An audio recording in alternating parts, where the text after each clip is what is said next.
방금 봉독한 마태복음 11장 2절에서 6절까지 말씀으로 기다림과 실족이라는 제목으로 하는 말씀 증거하도록 하겠습니다. 오늘은 대림절 세 번째 주일입니다. 대림절 세 번째 주일은 사랑과 나눔, 기쁨이라는 주제로 지키고 있는데요. 우리 주변을 돌아보시면서 또 나눌 수 있는 사람들에게 이 기쁨을 나누는 복된 절기가 되기를 주님이 축복합니다. 여러분, 미래학자인 엘빈 토플러라는 여러분 들어보셨을 텐데, 엘빈 토플러는 빠른 자는 승리하고 느린 자는 패배한다고 이렇게 말했습니다. 요즘 시대가 속도전의 시대 아닙니까? 속도전. 빠른 사람이 승리합니다. 전쟁도 그렇죠. 모든 부분에서 빠르게 해야 됩니다. 냉장고도 여러분, 그래서 어떤 냉각을 어떻게 합니까? 급속 냉각이라는 말이 있죠. 요즘 인스턴트 음식이 많이 나오는데요. 지난번에 새벽 예배 끝나고 얘기를 나눈 중에 김밥도 이제 냉동식품으로 먹을 수 있다고 그런 얘기를 어떤 분이 하시더라고요. 그래서 김밥을 냉동으로 이제 딱 가져와서 전자레인지만 딱 돌리면 그냥 따끈따끈한 김밥이 된다는 거예요. 우리 지난주에 김밥을 이제 준비하느라 정말 수고 많이 하셨는데, 이제 김밥도 냉동으로 해서 이제 짠 하면 2분 만에 딱 된다는 거예요. 이렇게 빨리빨리 먹을 수 있는 시대가 바로 지금 시대라는 것이죠. 우리가 여러분 선거를 하고 나면 결과가 보통 늦은 저녁이나 그 다음날 아침에 이제 딱 확정이 되잖아요. 근데 요즘은 어떻습니까? 출구조사라는 게 있죠. 출구조사. 우리는 그때까지 못 기다리잖아요. 그렇죠? 그러니까 출구조사에서 벌써 이게 표가 나오는 거예요. 어느 정도 맞죠? 결과가 발표가 되기도 전에 이미 예측이 다 나오는 것입니다. 엘리베이터를 타면 문이 닫히기 전에 닫힘을 여러 번 누르는 분도 계시지 않습니까? 컴퓨터를 켜다 보면 로딩이 될 때 뒤로 가는 걸 계속 누르는 사람도 있어요. 급한 거죠. 여러분, 성격이 급한 사람인지 아닌지 몇 가지 테스트를 해볼 수 있는 것이 있는데, 한국에서 특별히 자판기 커피 아시죠? 자판기 커피를 누르고 컵이 나오는 그 통이 있잖아요. 그 문을 여는데 물이 내려오고 있는데, 커피가 내려오고 있는데 성질이 급한 사람은 어떻게 해요? 벌써 손이 어떻게 돼요? 그 안에 벌써 나오기도 전에 손이 들어가 있어요. 그죠? 딱 나오면 딱 열어서 가져가야 되는데 성격이 급하면 벌써 손이 들어가 있는 거죠. 사탕을 드셔도 어떻게 해요?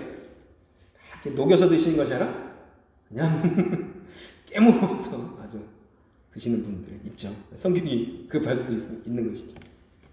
여러분, 이렇게 빠르게 변하는 시대, 스피드 시대에 기다리는 것은 어떻게 보면 어리석은 것처럼 보일 수 있습니다. 지루하고 답답해 보일 수 있어요. 빨리 가기 위해서 어떤 사람들은 새치기 하고 끼어들고 갓길로, 하이웨이 보면은 갓길로 막 가는 사람들도 있습니다. 그 사람이 이렇게 말할 수 있어요. 현실적이고 나는 융통하다, 융통성이 있다, 이렇게 말할 수도 있는데, 여러분, 빨리빨리 하다 보면은 기다리지 못해서 일을 때로는 그르치는 경우가 참 많이 있게 되는 것을 보게 됩니다. 우리 인생에서 때로는 빠른 것도 정말 중요하지만 더 중요한 것은 기다릴 수 있는 것이죠. 기다림인 것입니다. 나무 한 그루가 제대로 자라려면 몇 년이 걸릴까요? 30년, 50년, 한 100년 정도를 기다려야 나무가 정말 튼튼하게 나무로 성장할 수 있는 것입니다. 신앙도 마찬가지죠. 신앙도 갑자기 그냥 성장하고 갑자기 어떻게 되는 것이 아니라 체험 한번 했다고 해서, 어떤 경험 한번 했다고 응답을 한번 받았다고 해서 뭔가 신앙이 팍 점프하는 것이 아니라, 신앙도 그런 것입니다. 신앙도 인내하면서 기다리면서 또 인내하고 기다릴 때 그 신앙이 하나님 기뻐하시는 성숙과 성장의 단계로 나갈 수 있게 되는 것입니다. 이번 성도들은 기다리는 사람들이에요. 기다리는 사람들. 무엇을 기다릴까요? 지금은 주님의 임재하심을, 지금 이 순간은 주님의 임재를 우리가 기다리는 거예요. 아멘. 주님의 임재를 사모하고 기다리시죠? 하나님의 음성을 기다리시죠? 주님의 응답을 또 우리가 기다리잖아요. 또 우리가 마지막 때 주님의 재림을 기다리고 있는 것입니다. 그런데 우리가 기다리다 보면은 지치고 낙심할 수 있어요. 그런데 여러분, 낙심하지 말아야 될 이유가 있는데, 그 이유는 뭐냐면 하나님의 말씀, 약속, 신실하신 하나님의 말씀, 그 말씀을 우리가 지키며 그 말씀을 또 읽고 묵상할 때는 그 기다리는 것을 우리가 우리만 바라보고 우리의 상황을 바라볼 때는 넘어지고 낭망할 수 있지만 우리 말씀을 붙들고 나아갈 때는 절대 낭망하지 않고 실패하지 않을 것입니다. 믿으십니까? 여러분 2000년 전에 예수님이 오시는 것을 준비했고 예수님의 사역을 위해서 사람들을 준비시켰던 사람이 있습니다. 누굽니까? 회개를 선포하고 예수님의 오심을 준비했던 사람. 그게 누굽니까? 오늘 본문에 나오는 세례 요한입니다. 세례 요한. 그런데 이 세례 요한이 그 당시 정치 지도자였던 헤롯의 죄를 지적하자 그는 그것 때문에 감옥에 갇히게 되었어요. 감옥에 있으면서 그는 예수님의 소식을 눈으로는 보지 못했지만 그들의 그 세례 요한의 제자들을 통해서 소식을 간간히 들었습니다. 그런데 갑자기 세례 요한이 오늘 뭐라고 말합니까? 3절에 보시면 오실 그이가 당신이십니까? 우리가 다른 사람을 또 기다려야 됩니까? 이렇게 말하죠. 세례 요한은 위대한 사역자입니다. 그런데 이런 위대한 사역자도 감옥에서 그의 믿음이 흔들렸던 거예요. 이런 많은 사역자들이 때로 넘어지고 흔들리고 시험에 들기도 합니다. 그런데 우리는 어떻습니까? 장담할 수 없는 거죠. 우리도 장담할 수 없는 것입니다. 선줄로 생각하거든 넘어질까 염려하라 말씀한 것처럼 우리가 잘 될 때, 때로는 평안할 때 더욱더 주님 앞에 엎드려야 될 줄 믿습니다. 주님 보실 때 합당한 그릇으로 우리는 준비가 되어야 되는 것이죠. 오늘 본문에서 확실한 응답을 받았던 어떻게 보면 세례 요한이 흔들렸던 이유가 무엇이었을까? 한번 우리가 살펴보기를 원합니다. 세례 요한은 하나님 앞에서 신실하게 주님의 일을 사역했던 그런 정말 좋은 사역자예요. 심지어 그 세례 요한은 겸손했던 분입니다. 마태복음 3장 4절에 보시면 한번 같이 읽어볼까요? 세례 요한에 대해서 나오는데요. 한번 읽습니다. 시작. 이 요한은 낙타털 옷을 입고 허리에 가죽띠를 띠고 음식은 메뚜기와 석청이었더라. 세례 요한이 어떻게 살았는지에 대해서 아주 한 구절에 나와 있죠. 여러분 이 당시에 에세네파라는 그런 어떤 파가 있었는데 이 사람들은 세상의 모든 것을 버리고 광야로 나가서 살았던 사람들입니다. 세례 요한이 여기에 속했다는 그런 이야기가 있습니다. 하나님과 더 가까이 하기 위해서 하나님 성을 더 듣기 위해서 모든 것을 다 세상의 모든 것들 다 버리고 편리한 것들 다 버리고 옷도 한 벌만 입고 먹는 것도 그렇게 광야에서 살면서 하나님의 음성을 하나님께 더 가까이 가기 위해서 살았던 그런 사람들이 바로 에세네파라는 사람들이죠. 그가 바로 세례 요한이라는 것이죠. 세례 요한은 그렇게 할 필요가 없지만 스스로가 광야로 나갔던 것입니다. 심지어 요한복음 3장 30절에 보시면 이런 말을 하죠. 그는 흥하여야 하겠고 나는 쇠하여야 하리라. 세례 요한이 예수님을 향해서 말한 거죠. 예수님이 더 잘 돼야 되고 나는 망해도 된다. 나는 망해야 된다. 오히려 그렇게 말하는 것이죠. 예수님도 흥해야 된다. 그런 말을 하는 것입니다. 마태복음 3장 11절에 또 세례 요한이 말했는데요. 한번 같이 읽겠습니다. 3장 11절 시작. 나는 너희로 회개하게 하기 위하여 물로 세례를 베풀거니와 내 뒤에 오시는 이는 나보다 능력이 많으시니 나는 그의 신을 들기도 감당하지 못하겠노라. 그는 성령과 불로 너에게 세례를 베푸실 것이요. 아멘. 세례 요한은 아주 겸손한 사람이었습니다. 많은 제자들과 수많은 대중들의 인기를 받았지만 그는 자신이 철저히 자신을 낮추고 예수님 앞에서 자신이 누구인지를 정확히 알았습니다. 그리고 예수님을 더 앞세웠습니다. 자기는 뒤에 숨었습니다. 오히려 자신은 그 예수님의 신발끈도 묶을 수 없는 그런 정말 낮은 사람입니다. 그렇게 자신을 표현하고 있는 사람이죠. 그런데 문제는 그 다음부터입니다. 누구보다도 어떻게 보면 거룩하고 겸손하고 신실하게 살았던 이 세례 요한. 여러분 세례 요한이라면 우리가 어떻게 생각할까요? 이렇게 정말 저 하나님을 열심히 섬긴다면 우리는 자연스럽게 이런 생각을 합니다. 세례 요한은 잘 돼야 돼. 축복받아야 돼. 정말 그 사람이 이렇게 하나님 앞에 헌신하고 열심히 하는데 그 사람이 정말 더 잘 돼야 된다. 수고하고 기도하고 열심히 봉사하고 헌신했다면 우리도 그렇게 생각하지 않습니까? 자녀들이 잘 되고 사업도 잘 되고 건강하고 가족 모두가 평안하고 물질의 축복도 어려움 없이 복을 받고 우리 이렇게 생각하고 이렇게 하나님 앞에 기대합니다. 왜 우리가 그렇게 열심히 하나님을 섬겼습니까? 열심히 하나님을 믿었으니까 심지어 겸손하게 주 앞에 나갔으니까 우리는 그렇게 심지어 믿으면서 살아갑니다. 그런데 세례요한을 보십시오. 세례요한은 하나님의 뜻을 어기며 살아가는 정치 지도자인 분봉왕 헤롯을 비판했습니다. 나쁜 일이 아니에요. 헤롯이 그 당시 자신의 동생의 아내를 뺏었어요. 자기 아내가 되게 했습니다. 자기 동생의 아내를 뺏었으니 얼마나 이게 악한 짓이에요. 그래서 세례요한이 이것에 대해서 강하게 책망을 했습니다.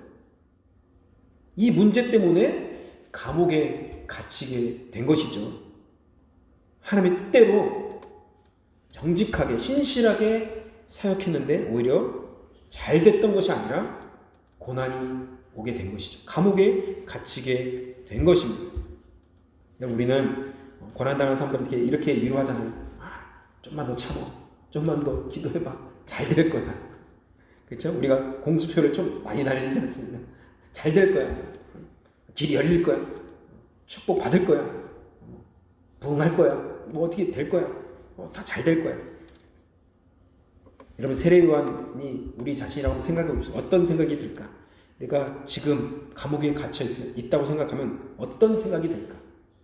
오늘 본문에 또 나오지만 세례요한은 감옥에 있으면서 실족했습니다. 영적으로 다운되었고 영적인 침체 가운데 있었던 것이죠. 예수님이 메시아라는 것에 대해서 누구보다도 확신했었고 그렇게 고백했고 세례요한은 그렇게 확신을 했는데 지금 예수님을 의심하고 있는 거예요. 다른 사람은 몰라도 세례요한은 그러면 안 되잖아요. 그렇죠? 세례요한이 앞에 무슨 말 했는지 여러분 아시잖아요. 여러분 그렇습니다. 어제의 믿음이 나를 지켜주는 것이 아닙니다.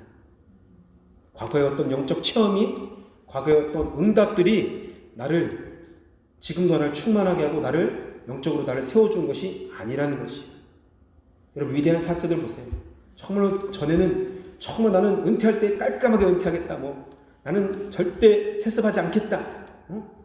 그랬던 분들 다 보면 나중에 안 그러시더라고요.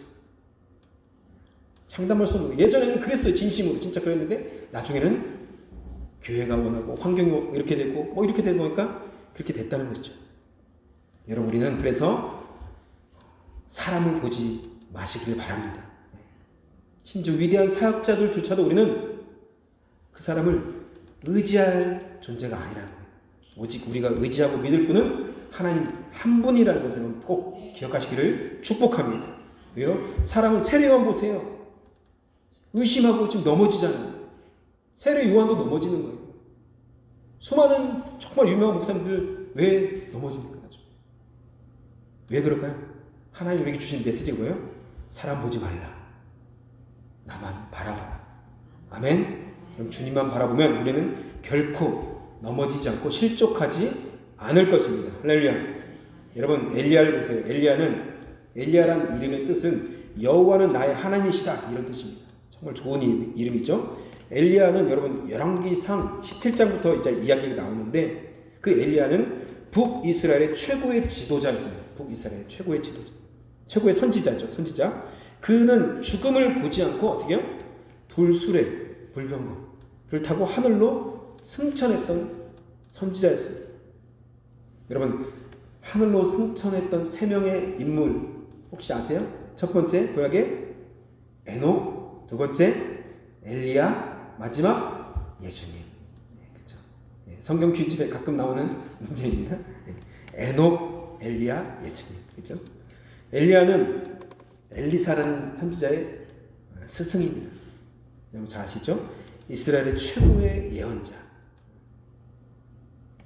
엘리야의 별명이 뭘까요? 엘리야의 별명 불의 사자. 불의 사자. 불을 떨어뜨리는 사람. 능력의 사자. 능력의 종. 그렇죠? 엘리야는 능력, 불 이런 것이 떠오르죠. 그 엘리야는 사르밧 과부의 죽은 아들을 살렸습니다. 죽은 자도 살려내고 그가 3년 반 동안 비가 내리지 않을 거라고 말하는 즉시 3년 반 동안 진짜 하늘에서 비가 한 방울도 내리지 않았습니다. 놀라운 능력의 사역자. 또 그가 바알과 아세라 선지자 850명과 갈멜산에서 영적 대결에서 혼자 싸웠을 때 어떻게 해요?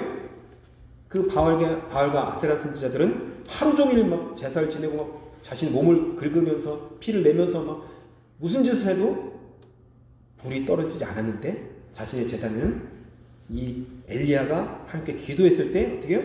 그 제단에 물이 흠뻑 젖은 그 제단에 하늘에 불이 떨어져서 그 제단을 살 뿐만 아니라 그 모든 물이 다 말라버렸죠. 큰 승리를 거뒀던 엘리야. 이렇게 대단한 사역자인 엘리야. 근데 이 큰 승리가 있고 나서 바로 어떤 일이 일어났습니까? 아방의 아내인 이세벨이 엘리야를 죽이려고 하니까 내가 그 엘리야 죽여버리겠다. 그 소식을 들으니까 엘리야가 숨으면서 깊은 영적인 침체에 떨어지게 된 것입니다. 방금 그렇게 놀랍게 위대한 사역을 경험하고 이뤘던 그 사역자인 엘리야, 하나님의 살아계심을 몸으로 체험했던 그 엘리야가 왜 엘리야에게 이런 일이 일어났을까요? 여러분, 주님의 오심을 예비하고 겸손하게 사역했던 세례요한, 절대 그럴 것 같지 않았지만 감옥에서 실족했습니다. 예수님 표현이죠. 실족했다는 거죠. 능력의 종, 불의 종인 엘리야도 큰 승리를 이루었는데 정말 말도 안 되게 바로 영적인 침체에 빠지게 되었습니다. 이유가 무엇일까요? 왜 이렇게 됐을까요? 여러분, 주님을 위해서 우리가 무엇인가를 열심히 하거나 이루었을 때 우리는 당연히 어떤 보상을 생각합니다. 여러분, 아닌 것처럼 그렇게 딱 앉아 계신데 저도 그러더라고요. 제가 이렇게 했으면 주님 이거는 좀 해주셔야 되는 거 아닙니까? 저도 그렇게 기도가 나오더라고요. 주님 이거는 좀 내가 주님 나 좋으라고 그렇게 한 거 아니잖아요. 주님을 위해서 한 것인데 요거 좀 해주시면 안 됩니까? 보상의 심리죠. 보상. 이렇게 했으니까 당연히 어떤 극적인 변화나 응답이 있을 거라 생각하고 기대하고 심지어 우리는 그렇게 믿고 나아갑니다. 세례 요한은 아마 상상했을 거예요. 기적적으로 감옥에 나와서 주님의 축복 가운데 예수님과 함께 위대한 사역을 할 것을 생각했을지도 모릅니다. 제가 어제 가만히 묵상해보니까 아마 제가 세례 요한했으면 그런 일을 상상했을 것 같아요. 예수님의 메시아니까 참 헤롯 왕을 죽이든지 헤롯 왕의 부인을 죽이든지 뭐 불이 떨어지든지 해서 감옥이 열려서 어떤 기적들 그것들을 생각했을 것 같아요. 내가 이렇게 열심히 사역했는데 내가 광야에서 이렇게 열심히 사역했는데 감옥에 갇혀있으면 야 이제는 해피엔딩으로 뭔가 짠 끝나면 좋잖아요. 그렇죠? 얼마나 아름다워요. 해피엔딩. 그런데 그러한 기적은 일어나지 않았고 오히려 그는 계속 감옥에 갇혀서 고생만 하고 있는 상황. 이러한 상황이 계속됐을 때 예수님에 대한 의심이 생기게 된 것이죠. 실족하게 되는 것입니다. 우리도 그렇습니다. 끝까지 주님을 위해서 싸웠는데 어떤 변화나 어떤 기적이 일어나지 않고 환경과 상황이 전혀 변화되지 않을 때 우리는 싸우다 기다리다 결국 실족하게 되는 것이죠. 엘리야도 그렇습니다. 엘리야는 갈멜산에서 목숨을 걸고 싸웠습니다. 여러분. 상상을 해보세요. 갈멜산 싸운 것 그 목숨 건 거예요. 그 나머지 선지자들 다 죽었잖아요. 목숨 걸고 싸운 거예요. 지면 죽는 거예요. 목숨 걸고 나간 것입니다. 그런데 하늘에서 불이 떨어져서 제단에 불로 다 태워서 위대한 승리를 하고 난 다음에 아합 왕의 부인인 이세벨이 어떻게 해요? 엘리야의 생각은 어떤 생각을 했을까요? 아합 왕이 회개를 해서 엘리야님 제가 잘못했습니다. 이세벨이 와서 엎드리면서 당신이 하나님 진짜 하나님이시군요. 제가 회개합니다. 우상을 다 무너뜨리고 이제는 하나님께 나아가겠습니다. 이렇게 하든지 아니면 아합 왕이 하루아침에 죽든지 이세벨이 하루아침에 죽든지 그런 일이 일어나야 되는 거 아니에요? 그런데 그 다음날 바로 기세가 더 등등해서 엘리야 어디 있어? 찾아와! 죽여버리겠어. 이런 일이 바로 일어나니까 어떻게 해요? 엘리야가 낙심하고 숨어버리고 영적인 침체에 빠지게 된 것입니다. 여러분, 우리가 믿음 생활하다가 또는 주님의 응답을 기다리다가 실족하고 낙심하는 이유가 뭘까요? 내가 이렇게 했을 때, 내가 이렇게 헌신했을 때, 내가 하나님 앞에 이렇게 수고하고 봉사하고 여러 가지 어떤 하나님 앞에 뭔가를 드렸을 때 하나님도 이걸 해주셔야 되는 것 아닌가 하는 우리의 생각, 우리의 고정관념, 그것 때문에 그렇습니다.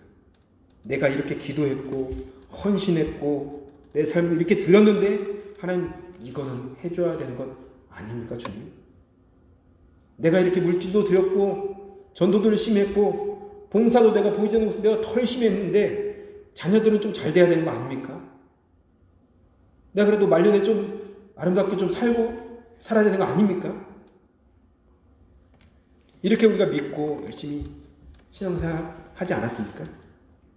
그런데 이러한 기대와 응답이 이루어지지 않고 무너졌을 때 오히려 이 세례 요한처럼 엘리야처럼 내 생각과 반대로 고난과 오히려 아무런 변화가 없을 때 심지어 어려워질 때 우리는 낙심하게 되고 실족하게 된다는 거예요.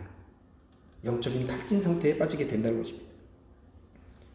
우리가 여러분 대림절을 보내면서 우리는 주님을 기다리고 있습니다. 여러분 어떤 주님을 기다리고 계십니까? 오늘 예배 중에 어떤 주님을 기다리고 기대하면서 이 자리에 나오셨습니까? 내 어떤 건강의 문제, 재정 문제, 가정 문제, 사업 문제, 어떤 여러 가지 문제들 우리가 숨겨두고 내가 이렇게 열심히 예배 드렸으니까 하면 이것 좀 해결해 주세요. 딱 꺼내 놓으려고 딱 준비하고 있진 않으십니까? 물론 하나님은 이 모든 것을 한 번에도 다 해결할 수 있는 능력의 하나님이십니다. 믿으십니까? 그런데 여러분 하박국의 고백처럼 하박국 선지자의 고백처럼 우리는 우리의 생각처럼 세상이 돌아가지 않고 우리의 생각처럼 우리 삶이 변화되지 않고 우리 생각처럼 우리의 사업장이 우리의 직장이 우리의 삶의 모든 영역이 오히려 더 어려운 가운데 있을지라도 하박국의 고백처럼 환경과 상관없이 상황과 상관없이 오직 여호와로 말미암아 기뻐할 수 있는 믿음을 소유하시기를 주님으로 축복합니다. 하박국은 당연히 의인은 믿음의 사람은 잘 돼야 되고 형통해야 되는 거 아닙니까 하나님? 악인은 안 되고 벌 받아야 되는 것 아닙니까? 근데 세상 보니까 반대예요.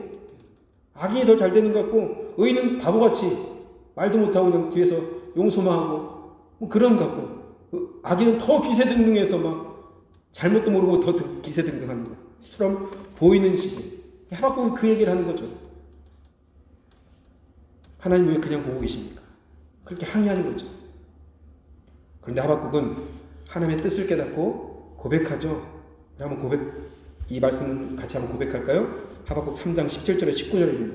같이 한번 읽겠습니다. 시작. 비록 무화과 나무가 무성하지 못하며 포도나무에 열매가 없으며 감람나무에 소출이 없으며 밭에 먹을 것이 없으며 우리의 양이 없으며 외양간에 소가 없을지라도 난 여호와로 말미암아 즐거워하며 나의 구원의 하나님으로 말미암아 기뻐하리로다. 주 여호와는 나의 힘이시라. 나의 발을 사슴과 같게 하사 나를 나의 높은 곳으로 다니게 하시리로다. 아멘. 할렐루야. 여러분 의인은 결국 어떻게 해요? 하박국서에 아주 유명한 본문이 나오는데 2장에 의인은 결국 이게 하박국이 깨달은 거예요. 의인은 결국 믿음으로 말미암아 살게 된 것을 깨닫게 된 것입니다. 이 세상에서의 보이는 어떤 믿음의 사람들의 고통과 고난, 어려움, 또 불신자들의 어떤 형통한 것들은 다 일시적이고 잠시 지나가는 것들이라는 거죠. 결국 하나님의 공의가 세워지고 그날에 모든 의인들은 어떻게 해요? 믿음으로 말미암아 하나님께서 다시 살리신다는 것이죠. 할렐루야. 그래서 우리가 실족하지 않고 믿음으로 끝까지 지키며 기다리고 또 기다릴 수 있는 힘과 능력은 뭐예요? 바로 이것이에요. 오직 의인은 믿음으로 말미암아 살게 될 것이다. 하박국이 이 응답을 듣고 기뻐하는 거예요. 환경과 상관없이 환경이 계속 그렇게 어려워질지라도 주님 내가 기뻐하겠습니다. 왜요? 내가 믿음으로 말미암아 살기 때문에. 예수님이 2000년 전에 이 땅에 오셨을 때 이스라엘 백성들, 유대인들은 어떻게 반응했습니까? 요한복음 1장 9절에서 12절 말씀을 한번 보겠습니다. 제가 읽겠습니다. 참빛 곧 세상에 와서 각 사람에게 비추는 빛이 있었나니 그가 세상에 계셨으며 세상은 그로 말미암아 지은 바 되었으되 세상이 그를 알지 못하고 자기 땅에 오매 자기 백성이 영접하지 아니하였으나 영접한 자 곧 그 이름을 믿는 자들에게는 하나님의 자녀가 되는 권세를 주셨으니. 아멘. 예수님은 이 땅에 왕으로 오셨습니다. 요한복음 말씀이죠. 모든 것의 주인이신 그분이, 왕이신 그분이 요한복음 1장 11절의 말씀처럼 자기 땅에 오신 거예요. 왕이 자기 땅에 온 거예요. 이해 가시죠? 자기 땅에 왕이 오셨는데 아무도 왕을 왕으로 영접하지 않는 거예요. 요한복음 말씀, 그 말씀이에요. 당연히 왕으로 영접해야 될 바리새인들, 율법교사들, 사두개인들, 제사장들, 대제사장들은 전혀 몰랐어요. 오히려 목자들, 동방박사 몇 명만 알았던 것이죠. 빛이 왔는데 그 빛이 왔는데도 몰랐습니다. 왜 그럴까요? 왜 빛이 왔는데 빛을 몰라봐요? 여러분, 우리가 이 어둠 가운데 있을 때 빛을 하나 딱 켜면 바로 알 수 있거든요. 근데 빛이신 예수님이 이 땅에 오셨는데 아무도 몰랐다는 거 너무 이상하지 않습니까? 왜 그럴까요? 수많은 유대인들, 많은 사람들이 소경이었기 때문에 그래요. 소경은 여러분, 불을 켜든 안 켜든 어떻게 해요? 항상 깜깜하죠. 눈이 보이지 않으니까 불을 켰다 해도 모르는 거예요. 빛이 왔는데 모르는 거예요. 왜요? 소경이기 때문에. 우리의 영적인 눈이 띄어지기를 주님을 축복합니다. 그들은 왜 소경이 되었을까요? 그것은 예수님이 자신들이 기대했던, 기다렸던, 소망했던, 기도했던 메시아가 아니었기 때문이었습니다. 이 부분이 중요해요. 자신들이 믿었고, 자신들의 어떤 신학관, 기도했던 것들, 내가 경험했던 것들, 그 것과 지금 예수님 오신 것과 안 맞는 거예요. 그래서 보아도 보지 못하고 들어도 듣지 못하는, 깨닫지 못하는 영적인 소경이 되어 있었던 것이죠. 그들이 기도했던 메시아는 어떤 모습입니까? 다윗과 같은 메시아예요. 다윗과 같은. 로마라는 나라에서 그 압제에서 해방시켜줄 어떤 정치적인 메시아, 위대한 국가를 이루는 메시아, 그 인물을 기대했던 거죠. 기다렸던 것이죠. 자신들이 세웠던 그 기대, 자신들이 세우는 그 믿음, 자신들이 했던 그 기도, 자신들이 세워놓던 그것 때문에 그들은 눈이 가려져서 소경이 된 거예요. 다시 오늘 본문으로 가보면 3절에 보십시오.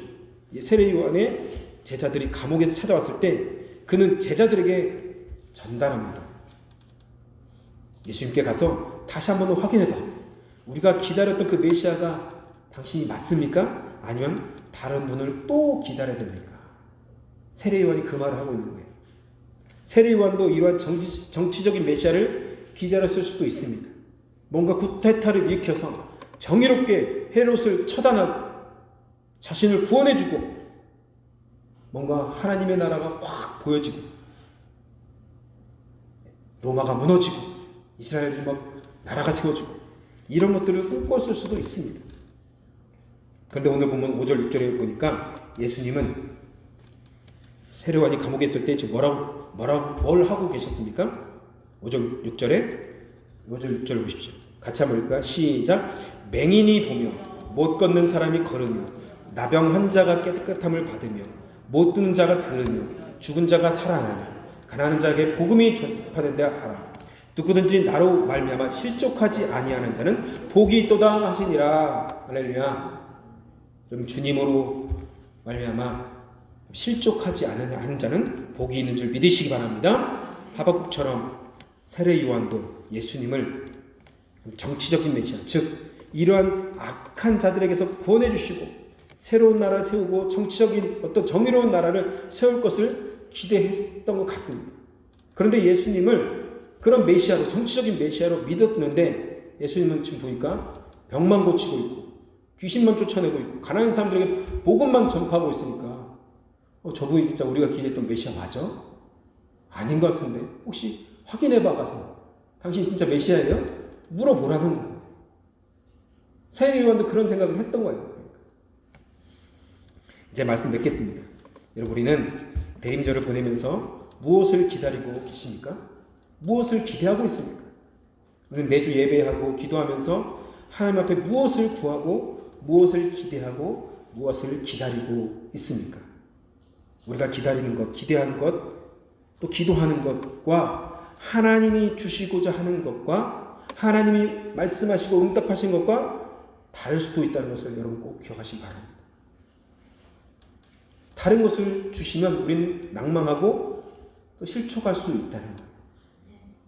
우리가 12월을 보내면서 내가 원하는 것들을 이 시간 잠시 내려놓고 주님이 원하는 것이 무엇인지를 주 앞에 듣는 시간이 되었으면 좋겠습니다. 통성으로 기도하는 것은 어떻게 보면 내가 원하는 것을 간절히 구하는 거예요. 그렇죠? 통성으로 구하는 건 정말 귀한 거예요. 그런데 통성으로 기도할 뿐만 아니라 어떻게 해요? 우리는 하나님 앞에서 잠잠히 들을 수 있어야 됩니다. 막 구하고 아멘 할렐루야 하고 주님 응답을 좀 믿습니다 하고 딱 일어나면 이때 하나님이 잠깐만 내가 할 말이 있는데 벌써 떠났어. 그러면 안 되는 거예요. 내가 구할 거 구했으면 하나님 내가 구할 거 다 말했습니다. 이제는 하나님 말씀하여 주시옵소서. 주의 종이 듣겠습니다. 그것이 혹시라도 내가 구하는 것과 다르더라도 내가 원하지 않는 것이라도 아까 우리 찬양했던 것처럼 주님 말씀하시면 내가 하겠습니다. 하지 말라면 멈춰 서겠습니다. 그런 자세로 나아간 사람이 주님의 기뻐하시는 사람, 이 대림절을 대림절 기간 동안 하나님의 기뻐하시는 예배자가 될 줄 믿습니다. 여러분, 그래서 우리가 우리의 뜻과 우리의 생각, 우리의 마음 그것과 다를지라도 하나님의 마음을 받아서 기도하고 하나님의 마음을 우리가 붙들고 순종하는 복된 성도들이 되시기를 주님의 이름으로 축복합니다. 아멘. 우리 같이 한번 주님